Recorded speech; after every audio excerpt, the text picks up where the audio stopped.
Jesus, take the wheel. Simi, is this my son's kitchen or a science experiment gone wrong? Mama, good afternoon. No, everything is under control. Under control? That pot has seniority in this house now. Mama, rest is important too. Not everybody is built for hustle. Some of us are just built for vibes.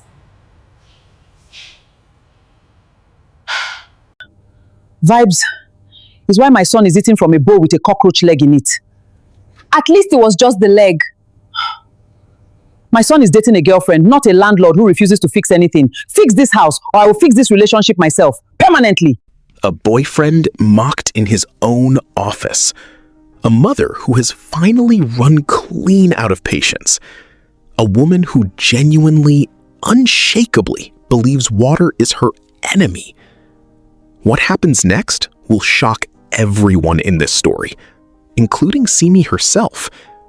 And honestly, including the person who planned it. If you love funny, dramatic, real-life Nigerian stories, subscribe now, because this one is only just getting started. 6 months earlier, none of this had happened yet. Kunle and Semi were simply two people trying to build something real together. And Semi was already, quietly, becoming a legend. For all the wrong reasons. She wasn't ugly, not by any stretch. Back in university, she'd been one of the finest girls in her set. Smooth skin, neat eyebrows, always smelling of coconut oil and confidence. But somewhere between university babe and somebody's girlfriend, something in her had simply switched off. Like a generator that ran out of fuel and nobody bothered refilling it. By the time she moved into Kunle's flat in Yaba, that switch had been off for a while. But Kunle, blinded by love, hadn't seen it coming. Kunle Bakare was a simple man, an accountant at a mid-sized logistics company on the mainland. The type who ironed his shirt the night before, greeted the security guard by name, and believed relationships were sacred. That whatever problems came, you faced them with patience and prayer. He was going to need both. Desperately. The first real warning sign came exactly 2 weeks after Simi moved in. 2 weeks. Kunle woke up one morning, reached for her the way he used to, and instead of the coconut oil he remembered from their courting days, he was hit with something that made his eyes water involuntarily. He turned to look at her, confused, wondering if something had died in the room. It was Simi. Just Simi. Existing. Simi? He called gently, nudging her shoulder. Good morning. She groaned, turned over, mumbled something about 5 more decades, and pulled the blanket over her head, snoring like a woman with 0 responsibilities in this world. And when Simi snored, she did not do anything small. It had range, rhythm, bass. Kunle would lie there some mornings wondering if Nipa had somehow connected a generator directly to her nose. He let it slide.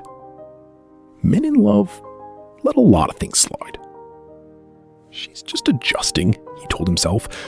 She'll settle. Famous. Last. Words. Days turned to weeks. Weeks turned into a full lifestyle. Simi did not bathe unless there was a very good reason. A wedding she wanted to attend, an outing where she might run into an old crush. Regular days, when it was just her and Kunle and God, water simply did not touch her body. One evening, Kunle brought it up gently.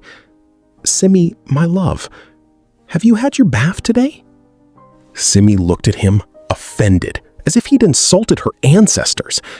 Kunle, why are you disturbing me with this early in the evening? I'm resting. It's been a few days, baby. Building mock lecture energy. A few days. She sat up slightly, adjusting her wrapper with the confidence of a woman about to deliver a TED Talk. Kunle, listen to me carefully. If you bathe too much, you will fade. Everyone wants to hear this. Nobody wants to believe it. Your skin needs its natural oils to breathe. Water washes away your shine. That's why those fine girls online, look at what happens to their skin later. Fading. I am protecting my glow. You should be thanking me. Kunle blinked. He genuinely did not know how to respond to that level of confidence backed by zero science. That line, if you bathe too much, you will fade, became Simi's signature. She said it so often, with such unwavering conviction, that by month 3, some small part of Kunle had almost started to believe it too, out of sheer exhaustion. Now let's talk about the underwear situation, because we cannot skip this part. Simi genuinely believed in breaking in her underwear before disposing of it. A good pair needed at least 2 weeks of continuous service before reaching its final form and being retired. Kunle discovered this one Saturday, because somebody in that house had to do laundry, and pulled out a particular pair that had, quite frankly, developed its own personality. He held it up between 2 fingers, as far from his face as his arm would allow.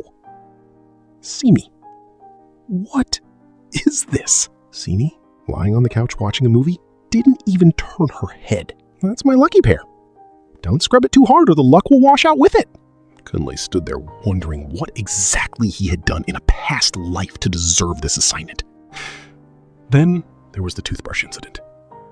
He walked into the bathroom one morning to find his toothbrush had migrated from its cup into the soap dish, damp, sitting suspiciously close to a small dish of what he could only assume was leftover shea butter. When he asked, Simi simply shrugged. I needed somewhere to rest my earring for a second. Your toothbrush was just there. He didn't ask further questions.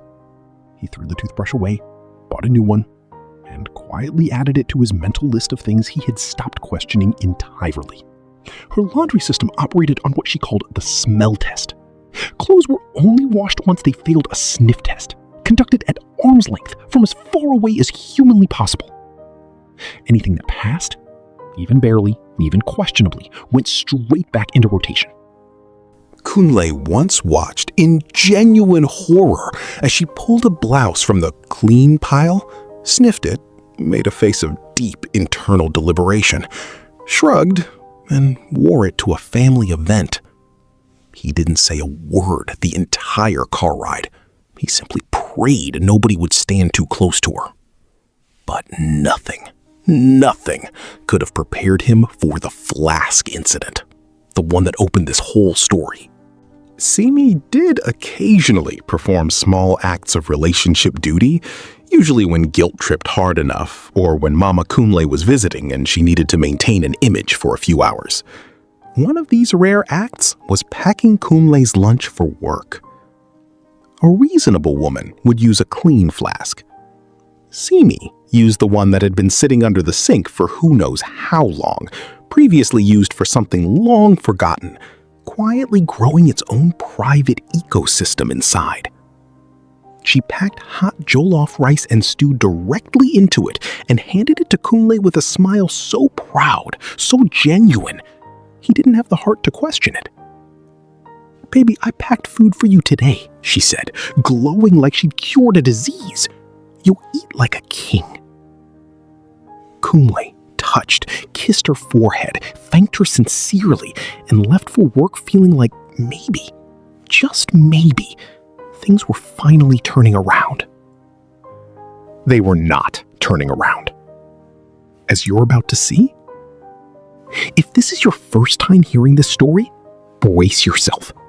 What happens in that office cafeteria in the next 2 minutes turned this man into a legend for all the wrong reasons, and it followed him for months.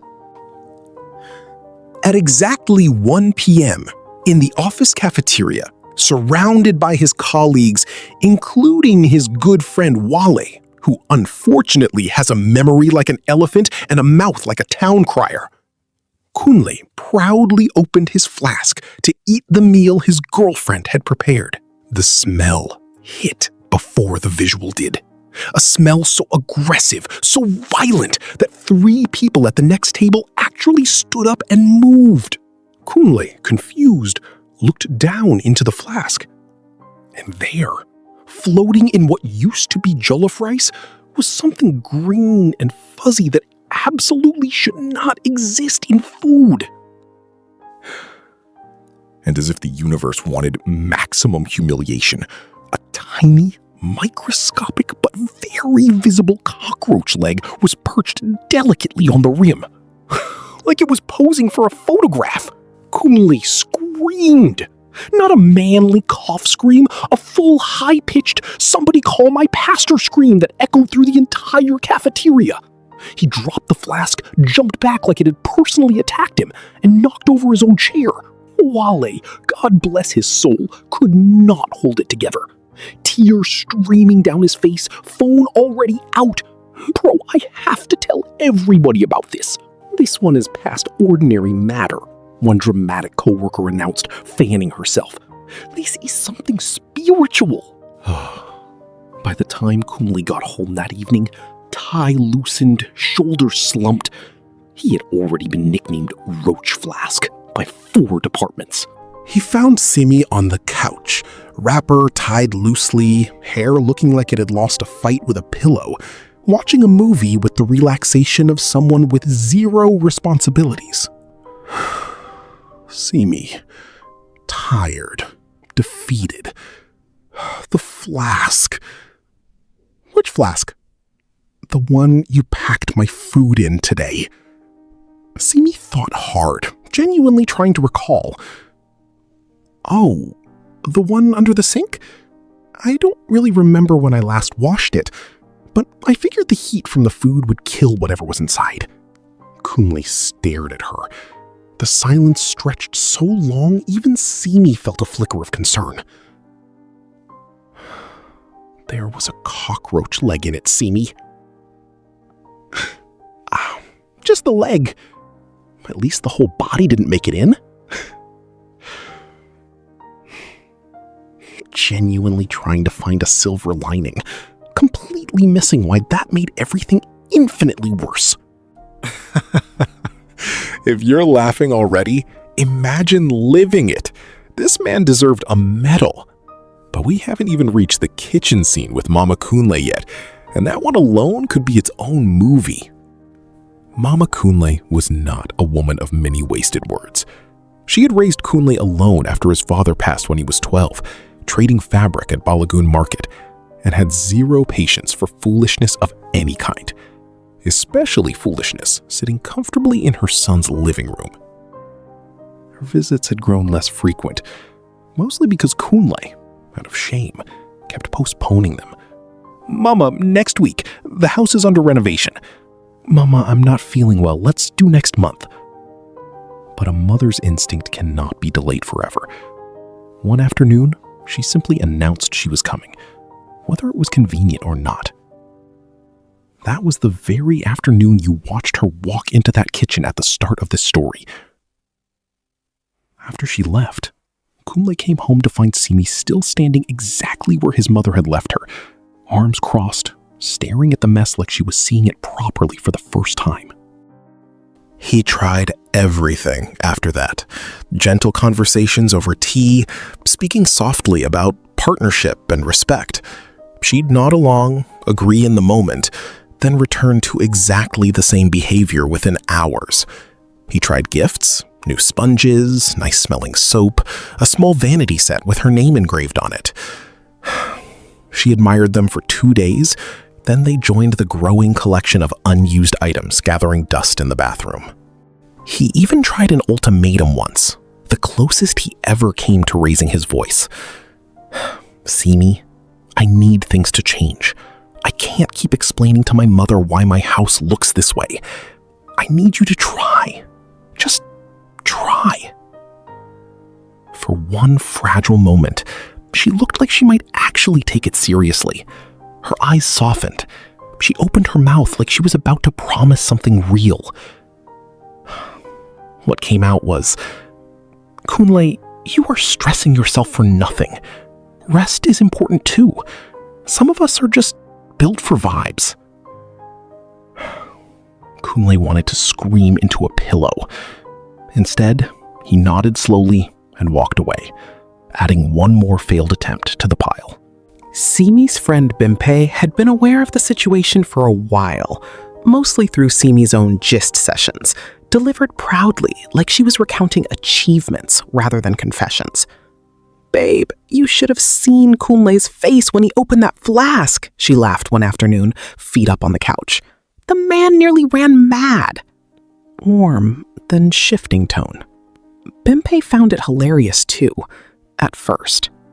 But over time, even she started to notice the pattern shifting from funny to concerning.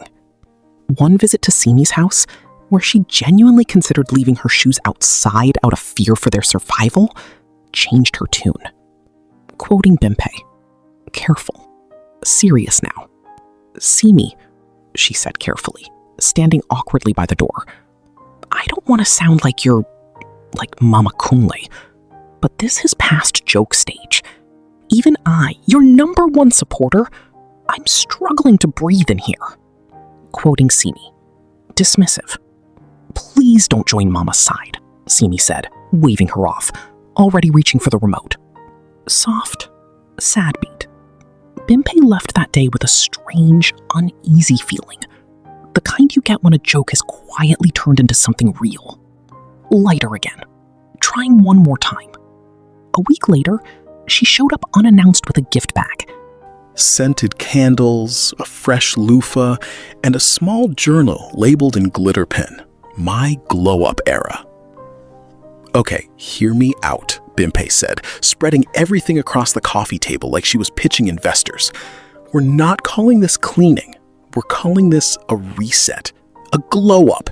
You light a candle, you journal your goals, and somewhere in the middle of all that main character energy, you also just casually bathe. It's not about Kunle. It's about you becoming that girl." Simi actually considered it, turning the loofah over in her hands like an unfamiliar artifact. This does sound kinda cute, not gonna lie. For exactly 4 days, the glow-up era held strong. By day 5, the candle had melted into a shapeless blob, the journal had disappeared under a pile of clothes, and the loofah had taken up permanent residence at the bottom of the shower, slowly developing its own texture. Bimpe, checking in days later, took one look at the abandoned gift bag and simply sighed.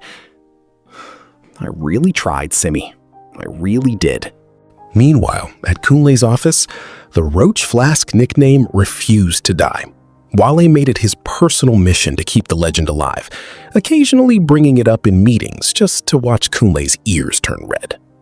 But underneath the joke, something in Kunle was quietly shifting. He loved Simi, genuinely, deeply, but love, he was learning, could not survive on patience alone. Something had to give.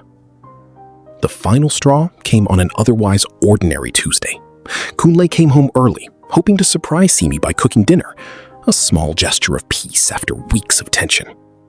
He found her fast asleep, in the middle of the afternoon, snoring at full generator volume, completely undisturbed by the world. He tried gently to wake her. She groaned, swatted at him like he was a fly, and rolled over. It was in the bathroom, reaching for his towel. His one clean towel, kept separate and specifically off limits, that he made the discovery that finally broke the last thread of his patience. He won't even describe what he found on it. Let's just say it involved days-old, unwashed evidence of everything. He stood there, towel held between 2 fingers, staring at it in complete silence, the same way he'd stared at that flask months ago. Something inside him settled. Not anger. Something quieter, more final. A decision, crystallizing. He didn't shout. He didn't wake her to confront her. He simply set the towel down, got dressed, and sat in the parlor for a long time, thinking. What Kunle didn't tell anyone that night, not even Wale, was that he'd already made a phone call before Simi woke up the next morning. And the person on the other end of that call is going to matter a lot more than you think, right up until the very end of the story. The next morning, Simi woke around 11 a.m., as usual, to find Kunle already dressed, sitting at the dining table with a cup of tea, calm, in a way that felt oddly unfamiliar. "Good morning," she said, stretching, scratching her head lazily. "Good morning, Simi. Sit down, please. We need to talk." She sat, mildly curious, expecting another one of his gentle lectures she could shrug off by evening. "I've been thinking a lot," Kunle began. "About us. About this house. About what I actually want for my life. And I've made a decision. Starting today, I'm hiring a house help." Simi blinked. Of all the things she'd expected, threats to end things, another ultimatum, maybe him finally losing his temper, this was not it. A house help? For what? You want me supervising somebody again? That's more work for me. No, Simi, let me finish. I've already hired her. Her name is Comfort. She starts today. She'll be cooking, cleaning, doing laundry, everything. Full salary, paid from my account. She'll also be reporting directly to my mother, who volunteered very enthusiastically to supervise her. Simi frowned, confused, but still not fully alarmed. Okay, so what's the problem? This sounds like good news for me, actually. Kunle smiled a tired, knowing smile. That's not everything. Since Comfort will be handling the house, and Mama will be supervising, I've also decided that you, he let the words land, will be taking over my role at home. All the outdoor errands, the market, the bank runs, dropping documents at my office when needed, picking up dry cleaning, dealing with the landlord. Everything I used to quietly handle so you could rest. Since you no longer need to manage anything at home, your time is now fully free for that. Simi's confusion deepened. Wait, so I'm doing outside work and somebody else is doing the housework? That's not bad, actually. And then the real blow landed. And, he continued, gently but firmly, since Comfort will be living in the boys' quarters, and since I've asked Mama to personally handle grocery budgeting and household running costs going forward, starting this month, your monthly upkeep has been redirected to cover Comfort's salary and household running costs. You'll need to start covering your personal expenses independently. The room went quiet. Simi sat up straighter. Wait. Say that part again? Which part? The money part. Ah, yes. He sipped his tea calmly, the picture of composure. Since you're no longer managing the household, because clearly that wasn't something you wanted to do, I figured it made sense to redirect those funds towards someone who will actually manage it. You've mentioned several times how much you value your independence. I'm simply respecting that. You're free now, Simi. Completely free. No house duties, no upkeep tied to house duties. You can rest exactly the way you always wanted. There it was. The trap. Elegant and airtight, closing gently around her. Simi opened her mouth, closed it, opened it again. But, Kunle, if I'm not managing money for the house and my allowance is gone, how am I supposed to... My hair, I'm sure you'll figure it out, he said simply, standing, adjusting his tie for work. After all, you've always said rest is a right, and hustle isn't for everyone. I'm just making sure you get exactly the rest you deserve in every area of your life. He kissed her forehead the same way he had the morning of the flask. Except this time, there was no warmth left in Simi's expression, only dawning, horrified realization. And he walked out the door for work, leaving her sitting there speechless, possibly for the first time in her life. For the rest of that day, Simi sat in the parlor, running numbers she'd never bothered to think about before. She had no personal income of her own. Her small hairdressing business, the one she'd started with excitement right before moving in with Kunle, had quietly died months ago from neglect because his upkeep money had made it feel unnecessary. That money was gone now, redirected to Comfort, who was at that very moment humming cheerfully in the kitchen, scrubbing a sink Simi had ignored for months. Mama Kunle arrived that evening to inspect the new arrangement, glowing with satisfaction as she walked through the transformed house like a queen surveying her kingdom. Simi, you see how peaceful the house feels now? This is what I've been trying to tell you since day one. Simi, sitting stiffly in the corner, said nothing. But something in the way Mama Kunle carried herself that evening, a little too pleased, a little too rehearsed, nagged at her. It was Comfort, of all people, who let it slip a week later, not realizing it was a secret. Ah, Auntie Simi, na Mama Kunle call agency give my name all. She talk say make I no worry, say Oga Kunle go pay well. Say na strategy, make house help just do the work, make you go find yourself. She even choose the exact day I go resume. Simi went very still. Wait, Mama planned this? Not Kunle? Comfort shrugged, already moving on to the next dish. Na so I hear amu. Oga Kunle just carry am do like say na him idea. That night, when Kunle came home, Simi looked at him differently, not with anger, but something close to disbelief and grudging respect. Your mother planned all of this. The house help, the money, all of it. And you just delivered the lines? Kunle didn't even try to deny it. He gave a small, tired smile. I called her the night of the towel. I didn't know what to do anymore, and she's the only person who's ever successfully raised somebody in that house. She said, don't shout, don't beg. Just remove the comfort that's letting her hide gently and let her find herself.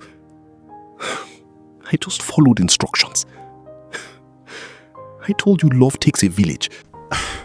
I didn't say it had to be my village alone. Simi almost laughed, despite herself. The kind of laugh that comes right before real tears. So this whole time, I thought I was being punished by you.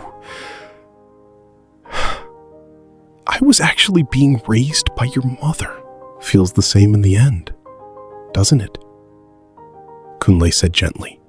With no upkeep money and nowhere else to turn, without swallowing an enormous amount of pride, Simi realized she needed money for basic things.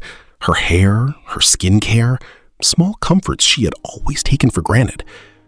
She thought about asking Kunle directly, but something about his calm, unbothered demeanor since the announcement told her that door was closed, at least for now.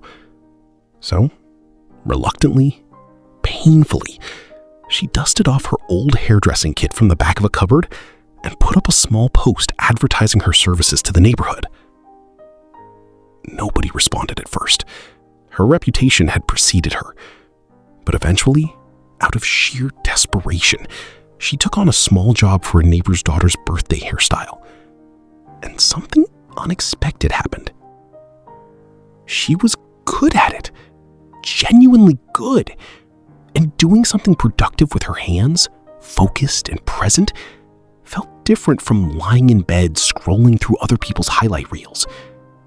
For the first time in a long while, she felt something resembling pride. Earned pride, not performed pride. Weeks passed. Simi, forced by circumstance rather than sudden enlightenment, found herself slowly rebuilding routines she had abandoned. More clients meant leaving the house, which meant actually bathing. Imagine that. Watching Comfort's work ethic up close, waking early, taking pride in small tasks, moving through her day with purpose rather than avoidance. One evening, about a month into the new arrangement, Simi approached Kunle after dinner. A dinner she had actually helped Comfort prepare, standing awkwardly in the kitchen, asking questions like a curious student rather than a girlfriend who'd never bothered. "Kunle," she said, voice smaller than he'd heard in years. "Can we talk?" He nodded, setting down his phone, giving her his full attention. "I've been thinking a lot," she admitted, echoing his own words from weeks earlier. "About everything. The flask, your mom, just everything. I think I got comfortable in the worst way possible. I convinced myself that resting and neglecting were the same thing, and that any push toward change was somebody trying to control me. But it wasn't control. It was just you wanting a partner, and I gave you a stranger who happened to share your bed instead." Kunle listened quietly, the same patient way he always had, but something in his eyes softened, genuinely, for the first time in months. "I don't want Comfort's salary to keep coming from cutting me off," Simi continued. "I want to actually contribute again, to the house, to us, to myself. I've started building my hairdressing thing back up. It's small still, but it's mine. I'm not asking for the upkeep back. I'm asking for a chance to actually be a partner, not a problem you have to manage around." Kunle reached across the table and took her hand, warmly, for what felt like forever. "That's all I ever wanted, Simi," he said softly. "Not a perfect house, not a spotless flask." They both laughed at that. The joke finally, mercifully, starting to lose its sting.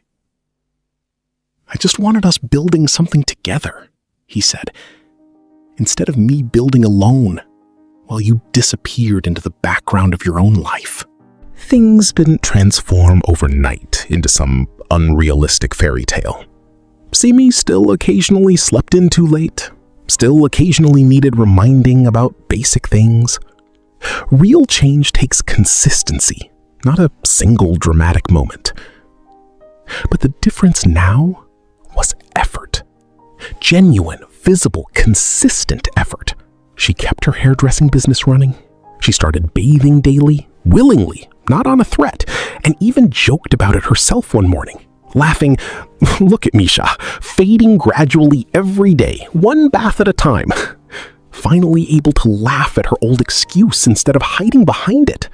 Comfort eventually moved on to another job months later, once Simi had genuinely proven she could manage the house herself. But she left behind more than a clean house. She left behind a quiet standard Simi had finally decided to hold herself to. Not out of fear, not out of manipulation from a mother who'd secretly engineered the whole thing, but out of self-respect.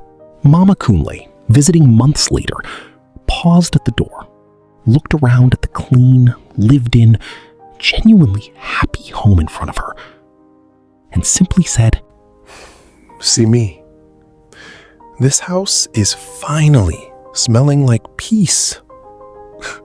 And you too, thankfully." Even Wale, at Kunle's office, eventually had to retire the Roach Flask nickname after Kunle proudly brought properly packed, well-labeled, thoroughly clean lunch for an entire month straight, daring anyone to find a single complaint. And on a quiet Sunday evening, some months later, Kunle knelt in that same parlor, clean now, smelling of nothing but peace, and asked Simi to marry him. The same Simi who once declared with unwavering confidence that bathing too much would make you fade had, by then, become one of the neighborhood's most requested hairstylists, known now not for her chaos, but for her surprising, hard-earned discipline. She said yes. And somewhere in Balagoon Market, Mama Kunle would later swear she felt it before the phone call even came. So here's what this whole story really comes down to. Rest is not a crime. Nobody is saying you should run yourself into the ground trying to prove your worth. But there's a real difference between resting and disappearing, between choosing peace and choosing neglect. Self-respect isn't about performing for anybody's approval. It's the standard you hold for your own life, your own space, your own body, even when nobody's checking your flask.